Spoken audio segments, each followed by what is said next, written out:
Friends, I hope you are in good health. अपना ख्याल रख रहे हैं। Well, last lecture if you remember हमने चैप्टर नंबर 5 डिपॉजिट्स खत्म कर दिया था। तो before starting with a new chapter मैं आपको एक रिमाइंडर दे दूं कि हम लोगों ने अभी तक एसपी में 5 चैप्टर्स कर लिए हैं। इन 5 चैप्टर्स में चैप्टर 1, 2, 3, 4 एंड 5 लाइन से ये 5 चैप्टर कंप्लीट हो गए। All 5 are completed. सो आप अपने इंडेक्स में जा करके और अकॉर्डिंगली उन 5 चैप्टर्स को टिक कर सकते हैं। See 5 chapters. Introduction to corporate finance पहला चैप्टर, दूसरा सोर्सेस ऑफ फाइनेंस, इसके बाद में तीसरा है इशू ऑफ शेयर्स, चौथा है इशू ऑफ डिबेंचर्स और पांचवा जो है दैट इज डिपॉजिट्स। ये 5 चैप्टर्स हमने लाइन से खत्म कर लिए हैं। अब इसके बाद 6th चैप्टर ऑनवर्ड्स लेटर्स हैं और लेटर्स जो हैं इस तरह से रिकॉर्डिंग वाले लेक्चर में आगे क्या सिचुएशन रहती है उसके बारे में तो बोल नहीं सकते हैं, लेकिन हम ऐसी उम्मीद करते हैं कि कुछ समय के बाद मे बी दिवाली के बाद अगर क्लासेस के लिए परमिशन मिल जाता है और बच्चे इधर क्लासरूम में आते हैं तो उस टाइम पर हम लेटर क्लासरूम में आमने सामने बैठ करके कर सकते हैं। Like physical presence of the student अगर होगा तो लेटर अच्छे से सिखाया जा सकता है, ऐसा मेरा मानना है। यदि हालात नहीं सुधरे तो फिर देखेंगे, कुछ ना कुछ करेंगे। रिकॉर्डिंग के लेक्चर्स में भी करना पड़ेगा, क्या कर सकते हैं अगर कोई उपाय नहीं होगा तो। बट ऐसी उम्मीद करते हैं कि भाई हालात इंप्रूव हो जाएंगे तो क्लासरूम के अंदर हम लोग खुद। सो चैप्टर नंबर 6, चैप्टर नंबर 7 और चैप्टर नंबर 8 ये 3 चैप्टर्स लेटर्स के ऊपर है। They are on letters. Chapter number 9 depository के ऊपर चैप्टर है। इन 4 चैप्टर्स को पेंडिंग रख करके मैं चैप्टर नंबर 10 स्टार्ट कर रहा हूं। देखो वापस से आपको थोड़ा सा समझा दूं, 5 चैप्टर्स कंप्लीट हो चुके हैं। 6th, 7th, 8th और 9th पेंडिंग रखा है क्लासरूम में डिस्कस करने के हिसाब से। और अब स्टार्ट कर रहा हूं चैप्टर नंबर 10। चैप्टर नंबर 10 का नाम है डिविडेंड एंड इंटरेस्ट। ये आपको मिलेगा पेज नंबर 143 पर। लेकिन टेक्स्ट बुक में जो दिया है उसके कंपैरिजन में अगर आप मेरा लेक्चर सुन करके मैं जो कुछ भी बोर्ड के ऊपर लिख रहा हूं उसको आप कॉपी डाउन कर लेंगे और वहां से प्रिपरेशन करेंगे तो ज्यादा बेहतर होगा। It would be more better. So dividend and interest, introduction से स्टार्ट करते हैं कि भाई व्हाट इज द इंट्रोडक्शन। पहले हम डिविडेंड की बात करेंगे, फिर बाद में नेक्स्ट लेक्चर में we will be talking about interest. छोटा चैप्टर है, वेटेज कम है। आज स्टार्ट कर रहा हूं, नेक्स्ट लेक्चर में ये खत्म हो जाएगा। So talking about introduction of dividend. See, company large capital collect करती है। ये large capital share holder contribute करता है बाय परचेजिंग द शेयर्स। अब जाहिर बात है, सीधा सिंपल लॉजिक है कि शेयर होल्डर ने शेयर खरीद करके जो पैसा कंपनी को दिया है उस पैसे से कंपनी बिजनेस कंडक्ट करती है। Company conducts business with the capital that is provided by the shareholder। और कंपनी बिजनेस कंडक्ट करके प्रॉफिट कमाती है। अब ये प्रॉफिट जो कंपनी ने कमाया है ये किसकी वजह से? सर, शेयर होल्डर ने पैसा दिया इसलिए कंपनी ने कमाया। अगर शेयर होल्डर कैपिटल का पैसा नहीं देता तो कंपनी बिजनेस नहीं कर पाती। कंपनी बिजनेस नहीं कर पाती तो कंपनी को प्रॉफिट नहीं होता। यानी कि ये जो प्रॉफिट है ये शेयर होल्डर की वजह से हुआ। जाहिर बात है इस प्रॉफिट में से शेयर होल्डर को कुछ हिस्सा मिलना चाहिए। ये जो प्रॉफिट में से शेयर होल्डर को हिस्सा दिया जाता है, दैट इज डिविडेंड। तो हम लोग आराम से स्टार्ट करते हैं, एक एक पॉइंट डिस्कस करेंगे। डिविडेंड के इंट्रोडक्शन से स्टार्ट कर रहा हूं, फिर बाद में हम डिविडेंड के मीनिंग पर जाएंगे। See share holders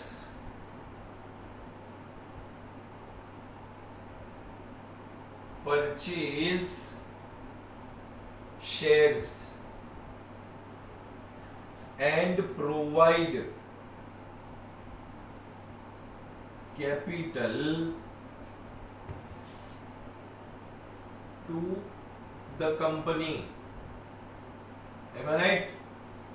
share holder shares खरीद करके कंपनी को कैपिटल देता है। इस कैपिटल से कंपनी अपना बिजनेस कंडक्ट करती है और प्रॉफिट कमाती है। So company conducts business with this capital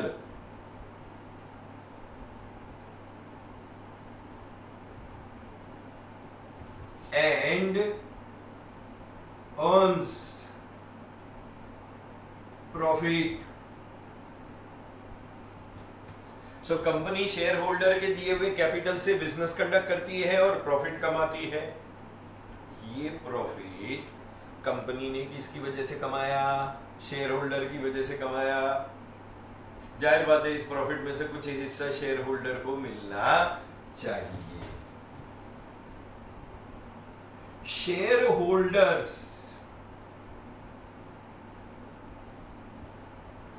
are entitled. Entitled का मतलब होता है अधिकार होना। शेयर होल्डर का अधिकार है कि उसे इस प्रॉफिट में से कुछ हिस्सा मिले। तो share holders are entitled to receive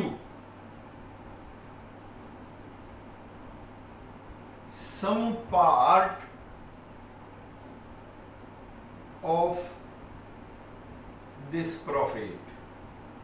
इस प्रॉफिट का कुछ हिस्सा उनको भी मिलना चाहिए, क्योंकि ये प्रॉफिट जो कंपनी को हुआ है वो शेयर होल्डर के कैपिटल की वजह से हुआ। अगर शेयर होल्डर कैपिटल नहीं देता तो कंपनी बिजनेस नहीं कर पाती, उसको प्रॉफिट नहीं होता। ये हो गया इंट्रोडक्शन। अब आते हैं to meaning of dividend. Simple शब्दों में बता रहा हूं कि भाई डिविडेंड क्या है। डिविडेंड पार्ट ऑफ प्रॉफिट है। कंपनी ने बिजनेस कंडक्ट करके प्रॉफिट कमाया, इस प्रॉफिट में से जो हिस्सा शेयर होल्डर को दिया जाता है उसको हम डिविडेंड कहते हैं। तो dividend is part of profit that is given to the share holder, जो कि शेयर होल्डर को दिया जाता है। क्यों दिया जाता है? क्योंकि उसने कंपनी को कैपिटल प्रोवाइड किया है, उसने कंपनी में इन्वेस्टमेंट किया है और इसलिए रिटर्न में। सो मीनिंग के हिसाब से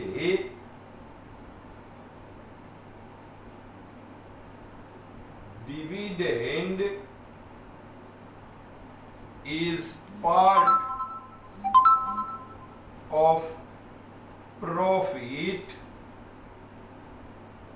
that is given to the shareholder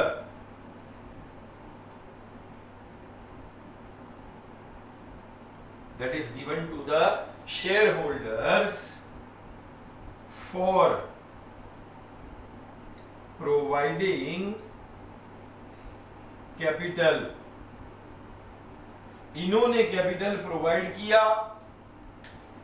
और उसी की वजह से कंपनी ने बिजनेस किया, कंपनी को प्रॉफिट हुआ, इस प्रॉफिट का हिस्सा लिया।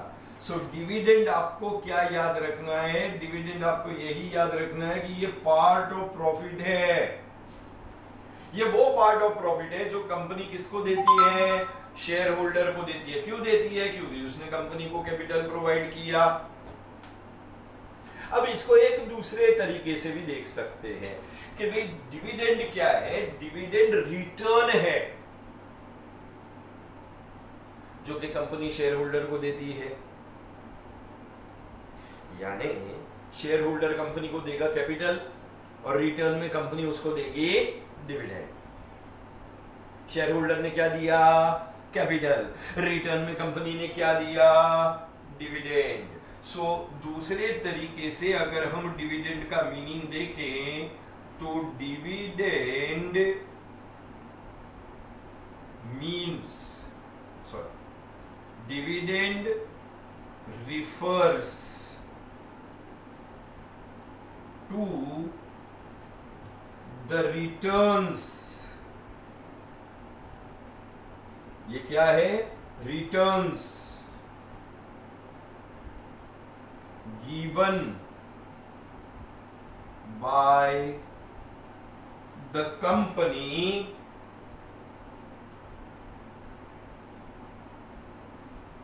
ये रिटर्न है जो कंपनी दे रही है शेयर होल्डर को, क्योंकि शेयर होल्डर ने कंपनी में पैसा लगाया, कंपनी में इन्वेस्टमेंट किया, कंपनी को कैपिटल दिया, उसी के रिटर्न में कंपनी उसको दे रही है। So dividend refers to the returns given by the company to the share holders,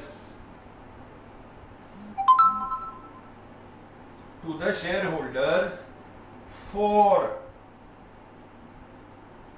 their investments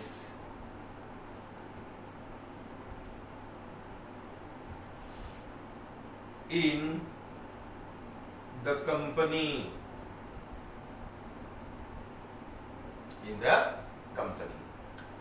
सो ये है मीनिंग ऑफ डिविडेंड। पहले मैंने आपको इंट्रोडक्शन करवा दिया, इंट्रोडक्शन के बाद में हमने डिविडेंड का मीनिंग डिस्कस कर लिया। डिविडेंड क्या है? पार्ट ऑफ प्रॉफिट है जो कि कंपनी देती है शेयर होल्डर को। दूसरे तरीके से देखें तो हम ये रिटर्न्स हैं गिवन बाय द कंपनी। एक और तरीका हम कह सकते हैं कि भाई डिविडेंड क्या है? Sir dividend income of share holder है। शेयर होल्डर ने कंपनी में पैसे इन्वेस्ट किए और रिटर्न में इनकम के रूप में उसको डिविडेंड मिलता है। तो एक आखिरी चीज जो आप ध्यान रखेंगे कि dividend is the income on shares, यानी कि शेयर्स के ऊपर इनकम के रूप में डिविडेंड मिलता है। इनकम के रूप में डिविडेंड मिलता है। It is the income on shares and it is given to the share holder. So this is meaning of dividend. Clear? अब हम आते हैं फीचर्स ऑफ डिविडेंड के ऊपर कि भाई डिविडेंड की विशेषताएं या खासियत क्या है। तो पहले मैं जरा इसको हटा लेता हूं। ये पेज नंबर 143 से स्टार्ट होगा आपका चैप्टर। ओके, इसके बाद फीचर्स आपको मिलेंगे 144 पर।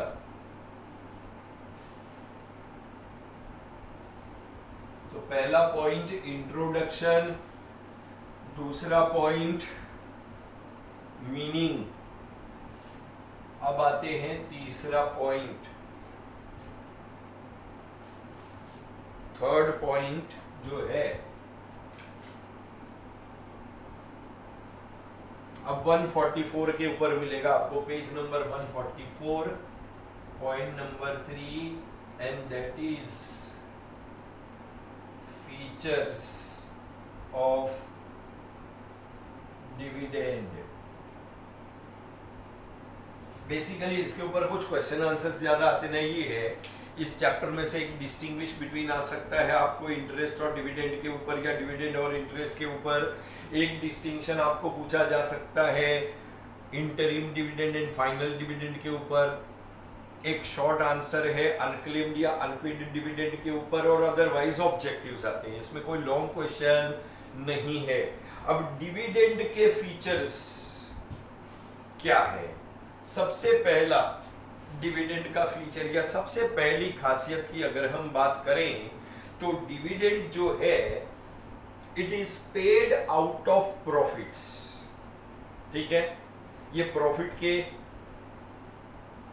अंदर से पे किया जाता है। क्यों? क्योंकि ये पार्ट ऑफ प्रॉफिट है। अगर प्रॉफिट होगा तो ही प्रॉफिट का हिस्सा दिया जाएगा। और ये प्रॉफिट कब होता है सर? जब फाइनेंशियल ईयर खत्म हो जाते हैं। फाइनेंशियल ईयर खत्म हो जाने के बाद जब हम 31 मार्च के बाद बुक्स ऑफ अकाउंट्स को क्लोज करते हैं, फाइनल अकाउंट तैयार करते हैं, उसमें जो नेट प्रॉफिट आता है ना, उस नेट प्रॉफिट में से ये पे किया जाता है। तो पहला फीचर जो आपको ध्यान में रखना है वो ये कि डिविडेंड कब पे किया जाता है sir? After the completion of financial year. So dividend is paid after completion of financial year। 31 मार्च जब खत्म हो जाएगा, बुक्स ऑफ अकाउंट्स को क्लोज करके फाइनल अकाउंट्स जब रेडी हो जाएंगे, तब प्रॉफिट एंड लॉस अकाउंट में जो नेट प्रॉफिट आएगा उस नेट प्रॉफिट में से ये पे किया जाता है। So it is paid after completion of financial year. Financial year खत्म होने के बाद ये पे किया जाता है। नंबर 2, ये प्रॉफिट में से ही पे किया जाता है। क्यों? क्योंकि ये पार्ट ऑफ प्रॉफिट है,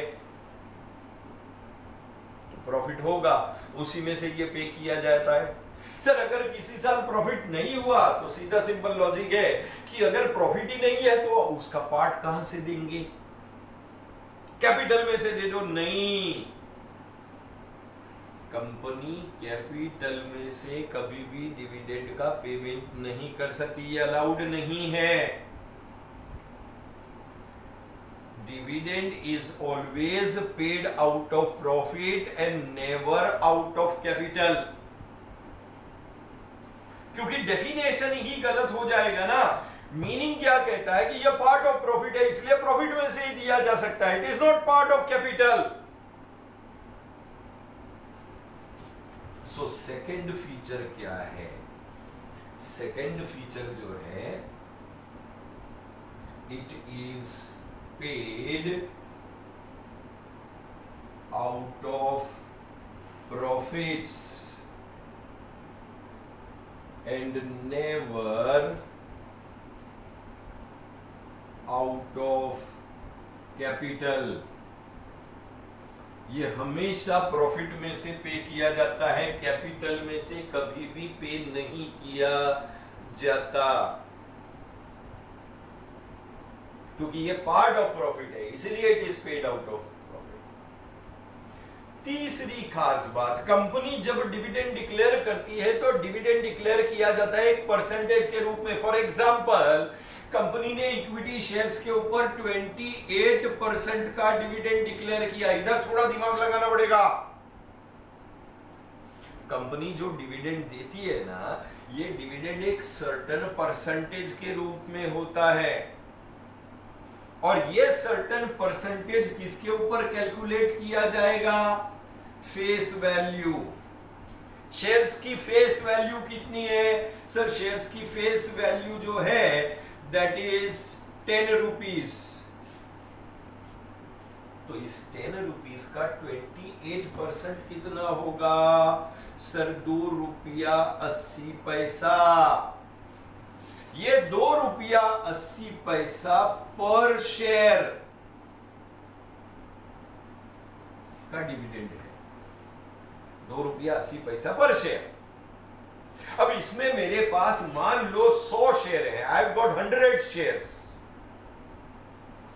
तो 2 रुपया 80 पैसा मल्टीप्लाई बाय 100 हो जाएगा, यानी कि मुझे 280 रुपये का डिविडेंड मिलेगा। वंस अगेन थोड़ा दिमाग लगाओ। कंपनी जो डिविडेंड डिक्लेयर करती है, वो डिविडेंड जो है it is declared as a percentage, एक सर्टेन परसेंटेज के रूप में दिया जा सकता है। ये प्रॉफिट के ऊपर डिपेंड करता है, 28% भी हो सकता है, 40% भी हो सकता है। ये परसेंटेज किसके ऊपर कैलकुलेट करते हैं? फेस वैल्यू पर, और वो बन जाता है पर शेयर। यानी कि 28% कैलकुलेट किया जाएगा फेस वैल्यू 10 रुपये के ऊपर, यानी कि 2 रुपया 80 पैसा। ये होगा एक शेयर का। अब मेरे पास अगर 100 शेयर है तो 2 रुपया 80 पैसा मल्टीप्लाई बाय 100 यानी कि 280 रुपया का डिविडेंड पे किया जाएगा। So feature number 3, dividend is paid as a certain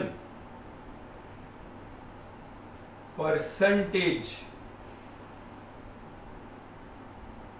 of face value per share, प्रति शेयर की फेस वैल्यू जो भी रहेगी उसी का सर्टेन परसेंटेज के हिसाब से ये डिविडेंड डिक्लेयर किया जाएगा या पे किया जाएगा। अब मूल बात के ऊपर आते हैं कि सर ये डिसाइड कौन करता है, ये 28% डिविडेंड देना है, 40% डिविडेंड देना है, ये डिसाइड करता कौन है? वेल, जो डिविडेंड है इट इज डिसाइडेड नहीं, it is recommended by the board of directors. कितना डिविडेंड देना है उसका सुझाव बोर्ड ऑफ डायरेक्टर्स देते हैं और उसके ऊपर अंतिम फैसला शेयर होल्डर लेते हैं by passing A resolution in the annual general meeting. यानी कि कंपनी के बोर्ड ऑफ डायरेक्टर्स सुझाव देंगे कि भाई कंपनी के प्रॉफिट को देखते हुए हमें ऐसा लगता है कि 28% डिविडेंड देना चाहिए। उसके ऊपर आखिरी फैसला कौन लेगा? शेयर होल्डर लेगा। कब लेगा? एनुअल जनरल मीटिंग में वो फैसला लेगा। So point number 4, rate of dividend, यानी कि डिविडेंड किस रेट से देना है?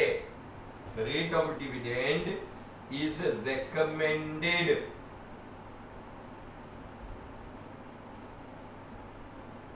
by the board of directors।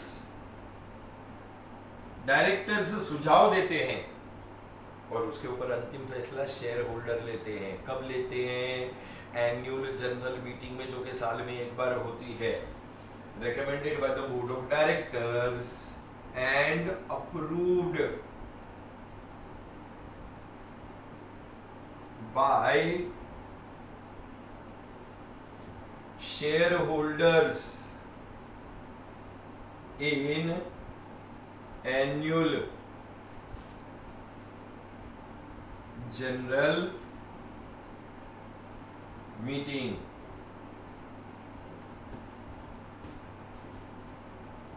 ध्यान रखें, अगर पूछा जाता है कि डिविडेंड कौन डिक्लेयर करता है तो वेल बोर्ड ऑफ डायरेक्टर सुझाव देते हैं, अंतिम फैसला शेयर होल्डर लेते हैं। कब डिक्लेयर किया जाता है? एनुअल जनरल मीटिंग में।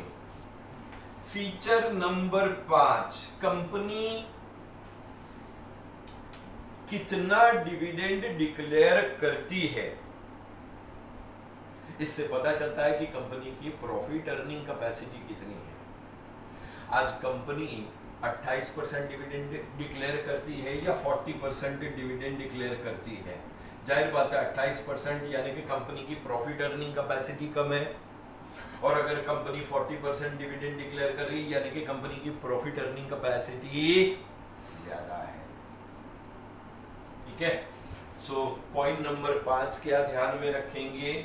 पॉइंट नंबर 5 या फीचर नंबर 5 ये है कि रेट ऑफ डिविडेंड इंडिकेट्स